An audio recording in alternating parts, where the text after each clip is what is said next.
आज की कहानी का शीर्षक है भगवान शिव ने बताया कि असली दुख क्या है। एक बार भगवान शिव पृथ्वी लोक पर भ्रमण करने के लिए गए। उन्होंने एक युवक को देखा। वह युवक ईश्वर को दोष देता जा रहा था। वह अपने जीवन से बहुत निराश तथा दुखी था। यह सब देखकर भगवान शिव एक महात्मा का रूप धारण करके उस युवक को असली दुख के बारे में ज्ञान देते हैं। तो चलिए इस कहानी के माध्यम से समझते हैं कि असली दुख क्या है। एक समय की बात है। एक गांव में एक व्यक्ति रहता था। उसका नाम राधे था। वह बहुत ही आलसी था और अपने जीवन से बहुत निराश था। और उसका कारण यह था कि उसने अब तक अपने जीवन में कुछ भी हासिल नहीं किया था। वह कुछ भी नहीं करता था। उसके घर वाले भी इस बात से बहुत परेशान रहते थे। वह चाहते थे कि वह बाहर जाकर कुछ अच्छा काम करें और कोई अच्छी नौकरी करें, लेकिन वह उनकी कोई बात नहीं सुनता था। उसके घर वाले दूसरों का उदाहरण देकर उसे ताने मारते थे, उसे तरह तरह से बातें बताते थे, लेकिन उसे कोई फर्क ही नहीं पड़ता था। जबकि उसके सारे मित्र कामयाब हो चुके थे। कोई अच्छा व्यापार कर रहा था तो कोई अच्छी नौकरी कर रहा था, जिस कारण जब भी वह लोग मिलते तो वे लोग अपनी बढ़ चढ़कर बढ़ाई किया करते। लेकिन राधे कुछ नहीं करता था, जिस कारण जब भी कोई उससे पूछता कि तुम क्या कर रहे हो, तो वह हमेशा सबको केवल एक ही बात कहता था कि मैं कोशिश कर रहा हूं।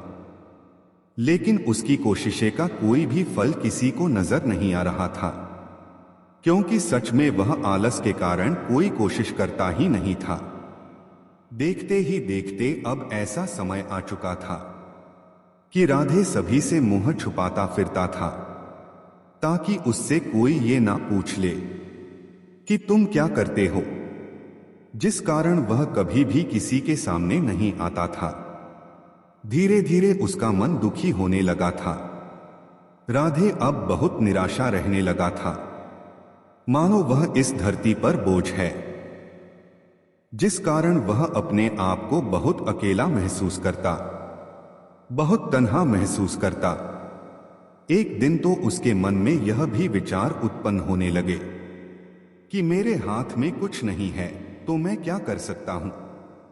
अकेले बैठकर वह रोता रहता और भगवान को दोष देता रहता। एक दिन वह छुपता छुपाता हुआ घर से बाहर निकलकर कहीं जा रहा था। तभी उसने रास्ते में देखा कि एक महात्मा लोगों को प्रवचन दे रहे हैं और प्रवचन में वह दुख की बातें बता रहे हैं। राधे अपना मुंह छुपाकर वहीं पर खड़ा हो गया ताकि उसे कोई देख ना ले, और चुपचाप उन महात्मा जी की बातें सुन रहा था। महात्मा जी सभी को प्रवचन में कह रहे थे कि दुख हमारा सबसे बड़ा साथी है। हमें दुख हमारे जीवन के बारे में समझाता है और हमें सही ढंग से जीने का तरीका बताता है। यह हमारे गुरु की तरह है, जिससे हमें हमेशा सीखते रहना चाहिए। आप चाहे तो अपने जीवन में अपने दुखों को अपना गुरु बना सकते हैं और उससे सीख सकते हैं, या फिर आप चाहे तो अपने दुखों पर बैठकर रो सकते हैं, लेकिन इससे आपको कोई लाभ नहीं मिलेगा, बल्कि आप दिन पर दिन और कमजोर होते जाएंगे, निराश होते जाएंगे। राधे छुप छुपकर उन महात्मा जी की बातें सुन रहा था। जैसे ही उनका उपदेश खत्म हुआ, राधे उन महात्मा जी के पास पहुंचा और कहने लगा है, हे महात्मा, अभी आप कुछ देर पहले दुख को गुरु बता रहे थे और आप कह रहे थे कि दुखों से हमें सीखना चाहिए, हमें उन्हें अपना गुरु बनाना चाहिए। लेकिन मैं भी तो अपने दुखों से परेशान हूं। मैं तो अपने जीवन से ही परेशान हूं। मैंने अब तक तो बहुत दुख झेले हैं और मुझे तो कभी ऐसा प्रतीत नहीं हुआ कि मेरे दुख मुझे कुछ सिखा रहे हैं, बल्कि मुझे तो हमेशा यही लगता है कि वह मुझे पीड़ा दे रहे हैं, तकलीफ दे रहे हैं। पर दुख की पीड़ा बहुत भयंकर होती है। ऐसा लगता है अब इसके बाद हमारा जीवन समाप्त हो जाएगा, इसके बाद हमें कुछ नहीं मिलने वाला, और यहां तक कि हमें मृत्यु भी उसके सामने कम लगने लगती है। जब लोग ताना मारते हैं, जब लोग यह कहते हैं कि तुम क्या कर रहे हो, तो मेरे मन को बहुत ठेस पहुंचती है और मैं उनसे कुछ कह नहीं पाता हूं। राधे की बातों को सुनकर महात्मा जी कहते हैं, बेटा तुम्हें क्या दुख है और तुम दुख के बारे में ऐसी बातें क्यों कर रहे हो। राधे ने अपने ऊपर बीती हुई सारी बातें उन महात्मा जी को बता दी और कहने लगा कि महात्मा, क्या आपके पास मेरे दुख का कोई समाधान है। राधे की बात सुनकर महात्मा जी मुस्कुराए और कहने लगे, बेटा जब तुम्हारे जीवन में असली दुख आए तो तुम मेरे पास आना, मैं तुम्हारे दुख का अवश्य समाधान बताऊंगा। उन महात्मा जी की बातें सुनकर राधे आश्चर्य में पड़ गया और उसे यह समझ नहीं आ रहा था कि क्या उसने अब तक जो दुख झेले हैं वह असली दुख नहीं है। उसने जो अब तक पीड़ा झेली, लोगों के ताने सहे हैं और जो तकलीफें उठाई है, क्या वह असली दुख नहीं है। आगे वह मन ही मन अपने आप से कहता है कि जब मुझे ही अपने बारे कुछ समझ नहीं आ रहा तो यह महात्मा जी मुझे क्या समझेंगे। इतना सोचकर राधे वहां से चला गया। अब राधे लोगों के ताने सुन सुनकर बहुत थक चुका था। वह बहुत निराश हो चुका था, जिस कारण उसने निर्णय लिया कि वह कुछ करके दिखाएगा।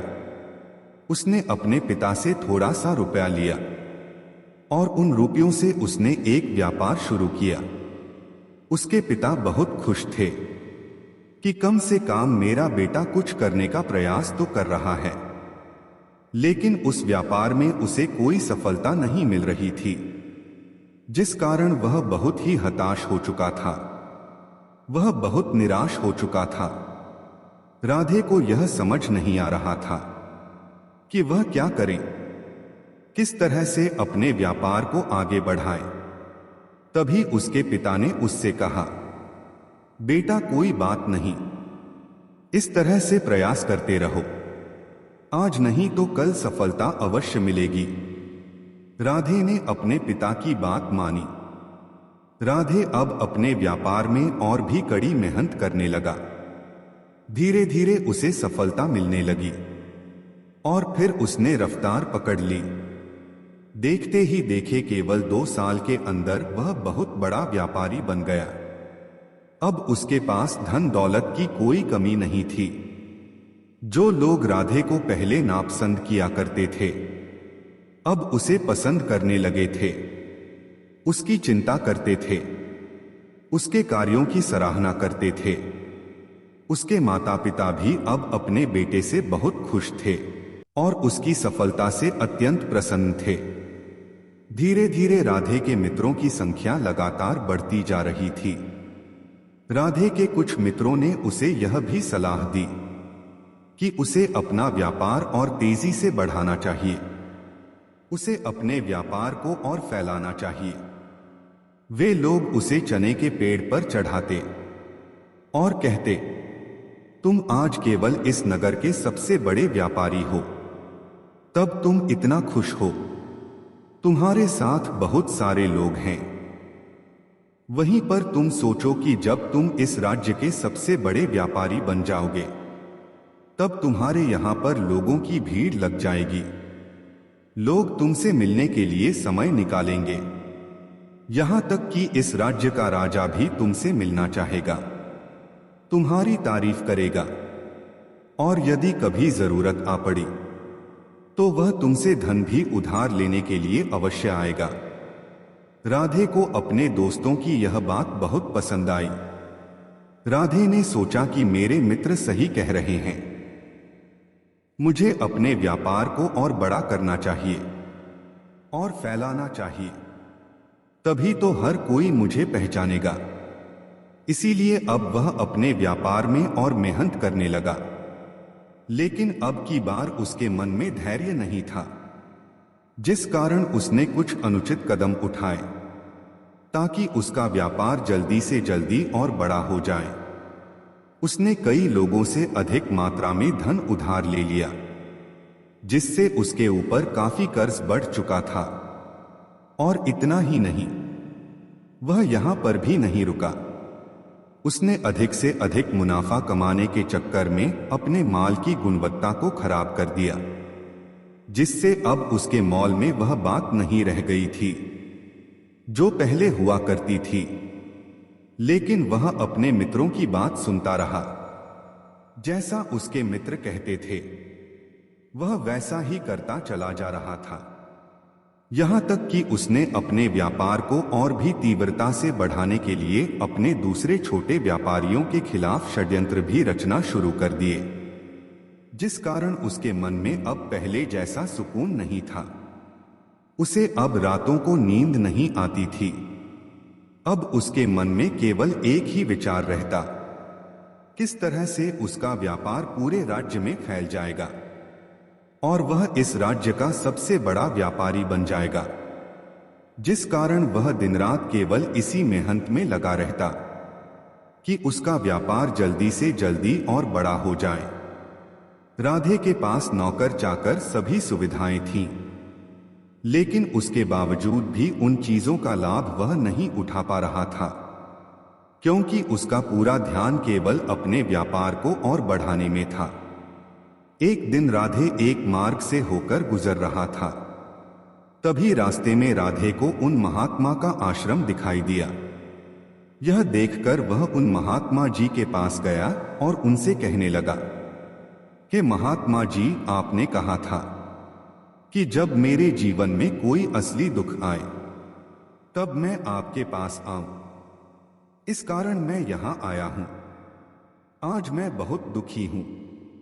मैं रातों को सो नहीं पाता। मेरे पास सब कुछ है, फिर भी मैं उसका मजा नहीं उठा पाता।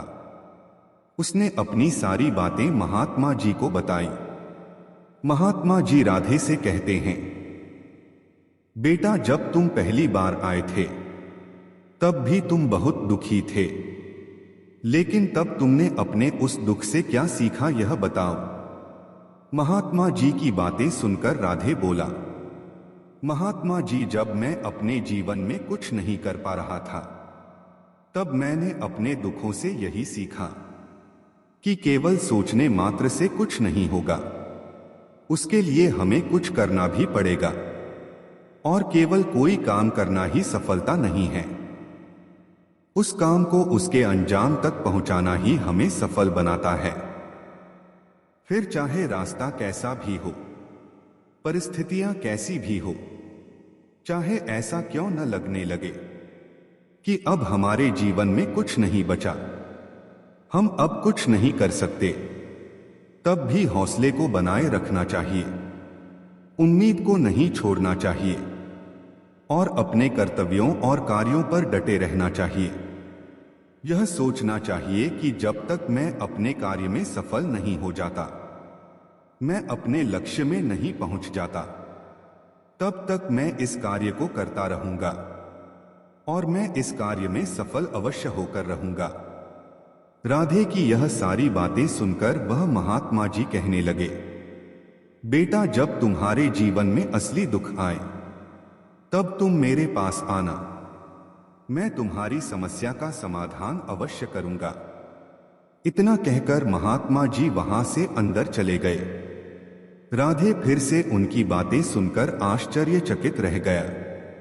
उसे अभी तक यह समझ नहीं आ रहा था कि उसने जो तकलीफ अभी तक सही है, क्या यह असली दुख नहीं है? राधे के मन में अब एक सवाल और उत्पन्न होने लगा कि असली दुख क्या है? मुझे कैसे पता चलेगा कि इस समय में असली दुख में हूं? लेकिन उसने कुछ नहीं कहा।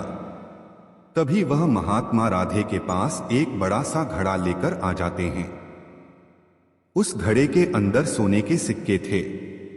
उस घड़े को देते हुए वह महात्मा राधे से कहते हैं, बेटा तुम इसे उस पेड़ के नीचे मिट्टी में दबा दो, क्योंकि यह मेरे किसी काम का नहीं है।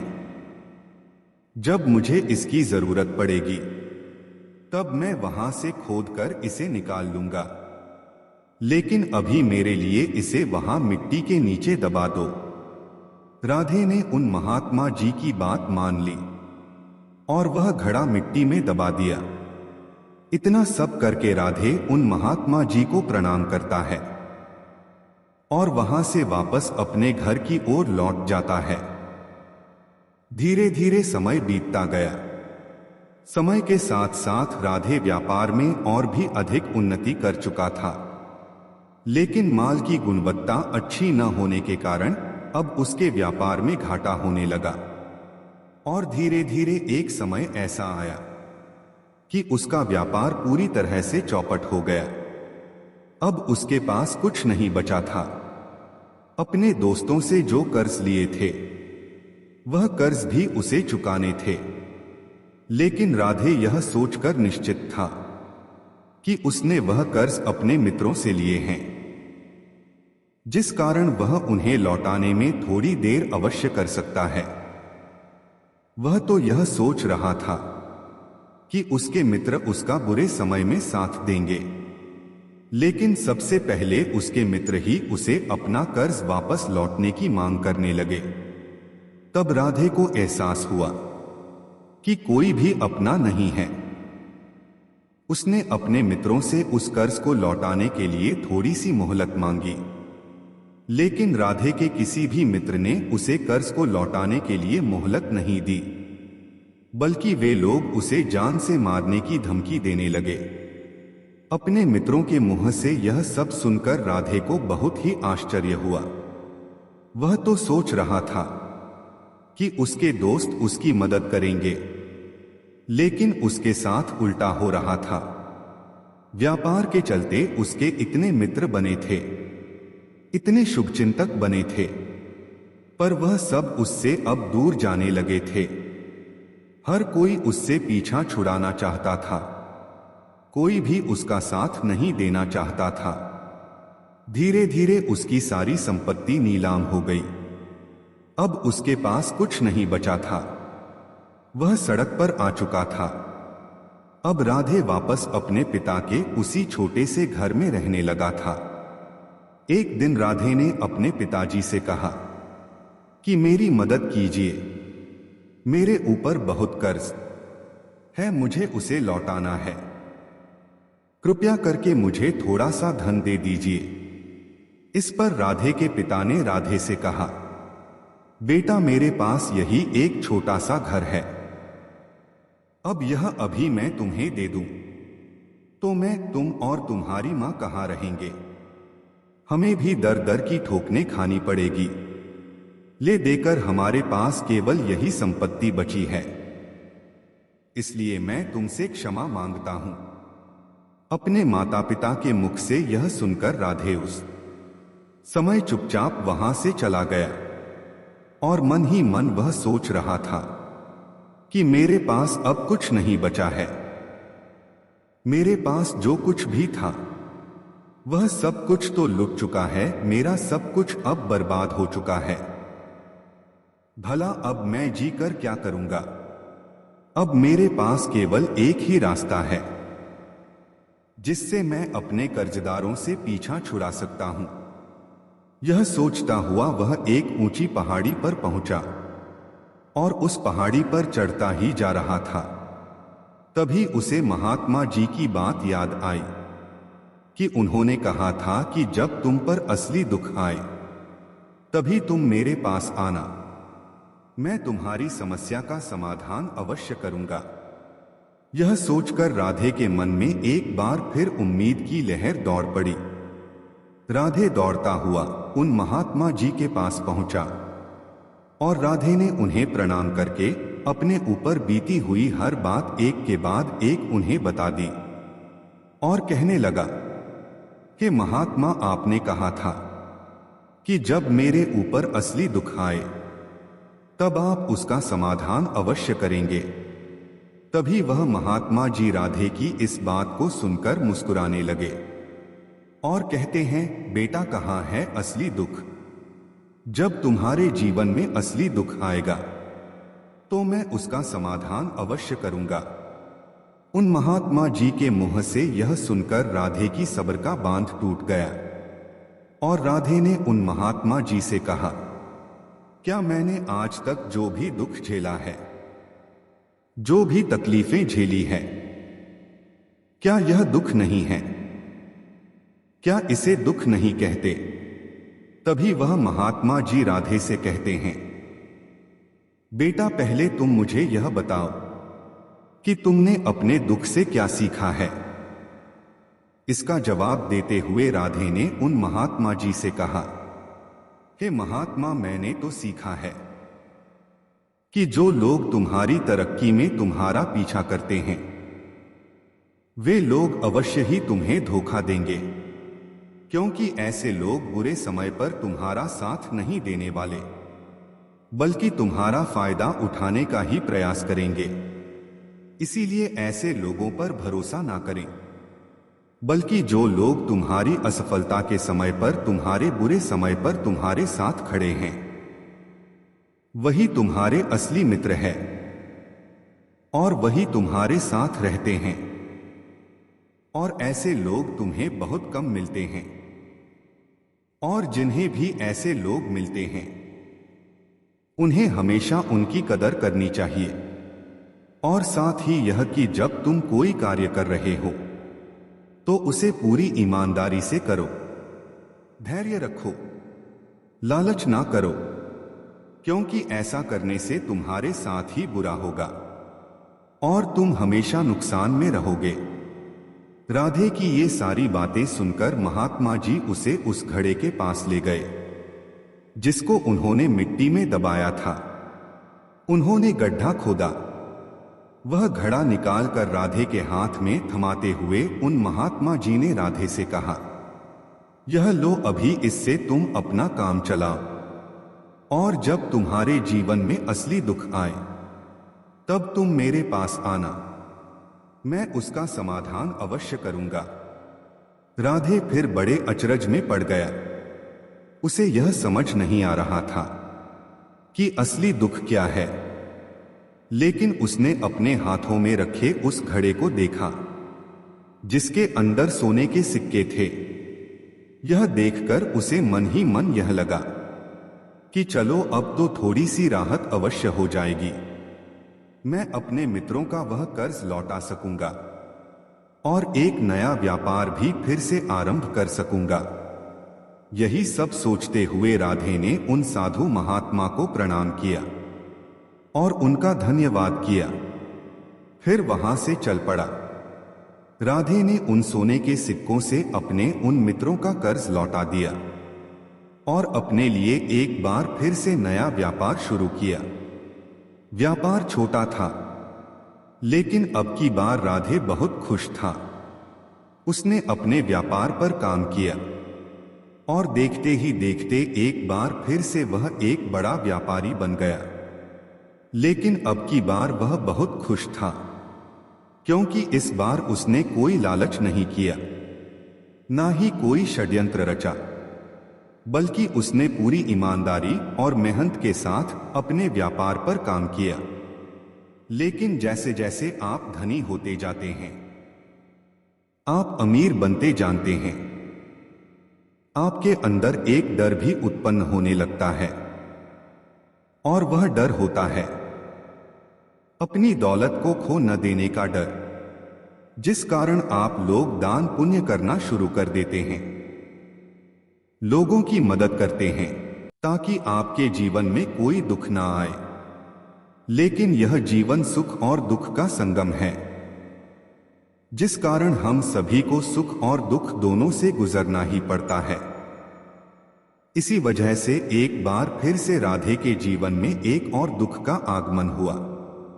अब की बार उसके माता और पिता दोनों की मृत्यु हो गई। राधे अपने माता पिता से बहुत प्रेम करता था, जिस कारण उसके मन को बहुत गहरा आघात पहुंचा। जब आखिरी बार वह उन्हें देख रहा था तो उसके मन में हजारों सवाल उत्पन्न होने लगे। उसने सोचा कि जिस संपत्ति के लिए वह हमेशा लड़ते झगड़ते रहते थे, आज उसकी देखभाल के लिए कोई नहीं था। उसके माता पिता ने जो भी मेहनत करी, जो भी अपने जीवन में इकट्ठा किया, सब कुछ यहीं रह गया। लेकिन अब सब कुछ खत्म हो चुका था और राधे का मन अब बहुत बेचैन हो रहा था। उसके मन में हजारों सवाल उत्पन्न हो रहे थे और वह अपने आप को बहुत अकेला महसूस कर रहा था। उसे बहुत खाली महसूस हो रहा था। उसने इधर उधर देखा, लेकिन उसे कुछ भी समझ नहीं आया। तभी उसे उन महात्मा जी की याद आई। वह तुरंत ही भागकर उन महात्मा जी के पास पहुंचा। उसे देखते ही उन महात्मा जी ने राधे से पूछा, क्या बात है बेटा, क्या फिर कोई दुख आ गया है? तभी राधे ने कहा, नहीं गुरुदेव, अब तो सब ठीक है, लेकिन आज मेरे माता पिता की मृत्यु हो गई और मैं बहुत अकेला महसूस कर रहा हूं। मैं बहुत दुखी महसूस कर रहा हूं। तब महात्मा जी राधे से कहते हैं, बेटा, इसमें दुखी होने वाली क्या बात है? यह तो जीवन है। यहां पर कोई भी रहने नहीं आया और ना ही कोई रहेगा। हम सब एक न एक दिन मृत्यु को प्राप्त हो ही जाएंगे। और मृत्यु कब आएगी यह किसी को नहीं पता। हो सकता है तुम्हारी मृत्यु कल ही हो जाए। राधे बोला, मैं तो अभी जवान हूं और मुझे तो अभी अपनी पूरी उम्र जीना है। मैं तो कुछ करना चाहता हूं और आप कह रहे हैं कि मैं कभी भी मृत्यु को प्राप्त हो सकता हूं। तब महात्मा जी बोले, मृत्यु कभी किसी की उम्र देखकर नहीं आती और ना ही किसी को बताकर आती है। सारी बातें सुनकर राधे और भी ज्यादा बेचैन हो गया और वह चुपचाप वहां से चला गया। उसके मन का वह खालीपन अभी वैसे ही था। राधे अपने आप को अब बहुत अकेला महसूस कर रहा था।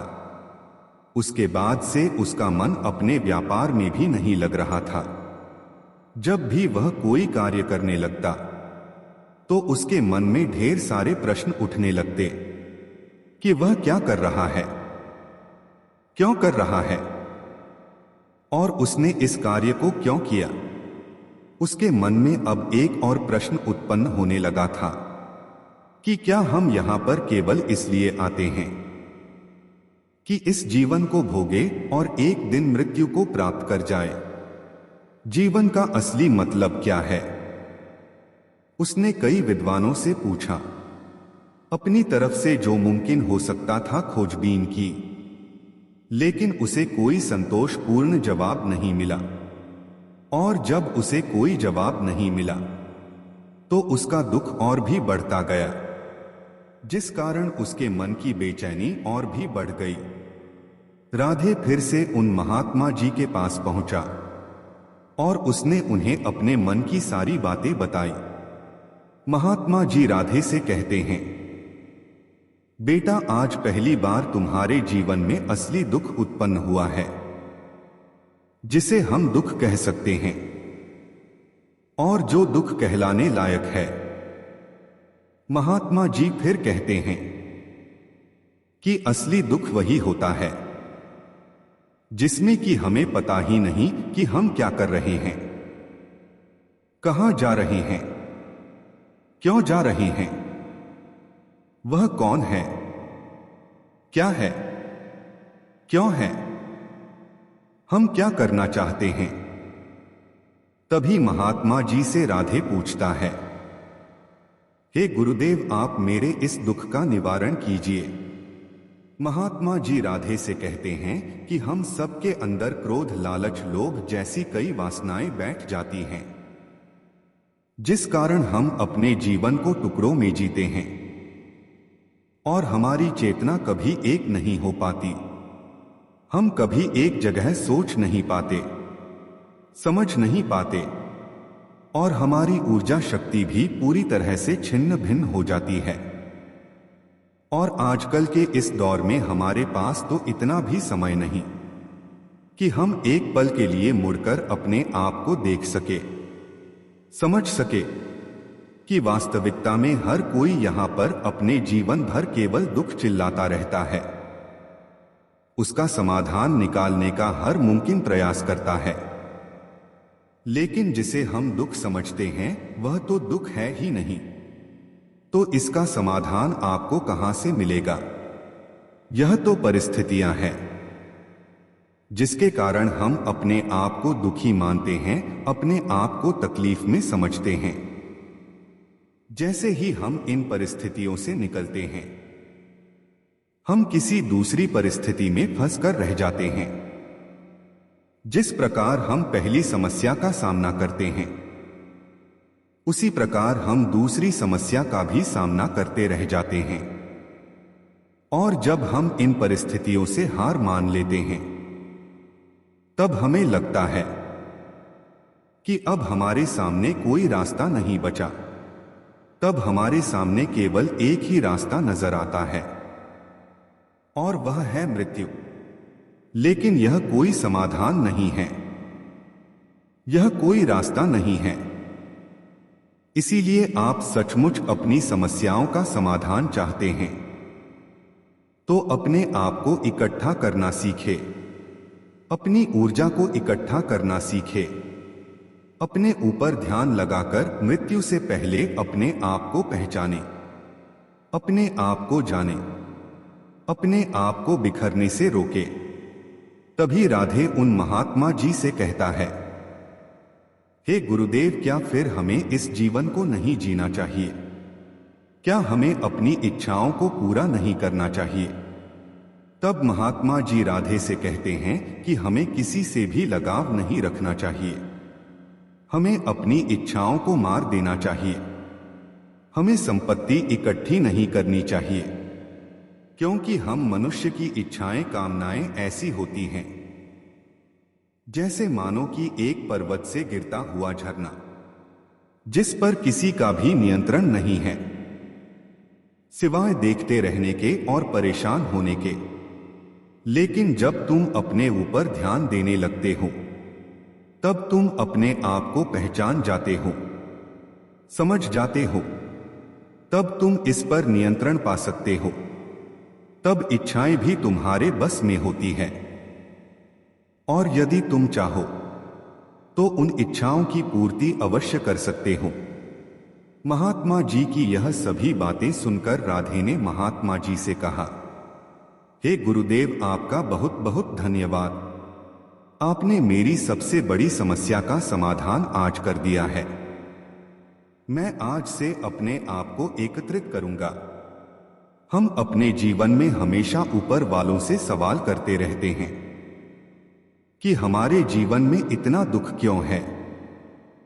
हम सभी के मन में यह सवाल तो अवश्य ही उठता है और इसका जवाब है कि वह ईश्वर चाहता है कि हम अपने जीवन के अंतिम दुख तक पहुंच सके, उस गहराई तक पहुंच सके जहां पर हमें यह पता चल सके कि हमने अभी तक अपने आप को नहीं जाना।